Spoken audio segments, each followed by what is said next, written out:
প্রবল ঝড়ো হওয়া তুলকালাম, মৎস্যজীবীদের সমুদ্রে যেতে নিষেধ, আবহাওয়ার বড় আপডেট। ফের বঙ্গোপসাগরে ঘনীভূত নিম্নচাপ, 10 তারিখ থেকে নিম্নচাপের প্রভাব পড়তে শুরু করবে। আইএমডির নিজেদের ওয়েদার আপডেটে জানিয়েছে এ কারণে 45 থেকে 55 কিলোমিটার বেগে বইতে পারে ঝড়ো হাওয়া। যখন সমুদ্র থেকে ল্যান্ডে প্রবেশ করবে তখন গ্যাস্টিং স্পিড 65 কিলোমিটার প্রতি ঘন্টায় অবধি হতে পারে।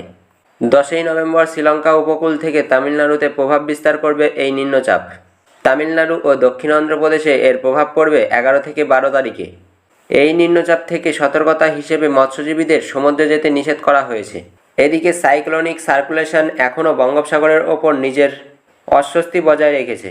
দক্ষিণ থেকে পশ্চিম বঙ্গোপসাগর এবং তার সন্নিহিত ভারত মহাসাগরে সমুদ্রপৃষ্ঠের 4.5 কিলোমিটার ওপরে বিস্তৃত রয়েছে।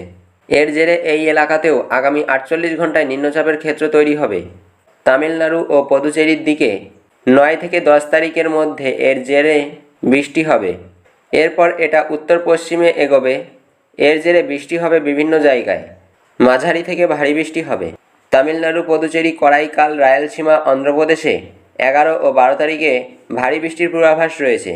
জম্মু থেকে কাশ্মীর, লাদাখ, গিলগিট, বাল্টিস্তান, মুজফ্ফরাবাদে 8 থেকে 10 তারিখ, হিমাচল প্রদেশে 9 থেকে 11 তারিখে বিক্ষিপ্ত বৃষ্টি ও তুষারপাত হওয়ার পূর্বাভাস রয়েছে। উত্তরাখণ্ডেও 9 থেকে 10 তারিখে তুষারপাত হয়েছে।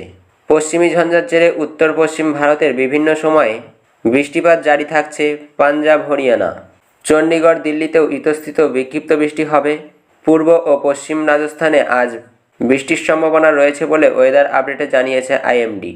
আজ কলকাতার আকাশে মেঘরোদের খেলা, সর্বোচ্চ তাপমাত্রা 32 ডিগ্রি সেলসিয়াসের মতো অনুভূত হবে। এদিকে রাতের তাপমাত্রা এখনও 20 কোঠার নিচে নামবে না।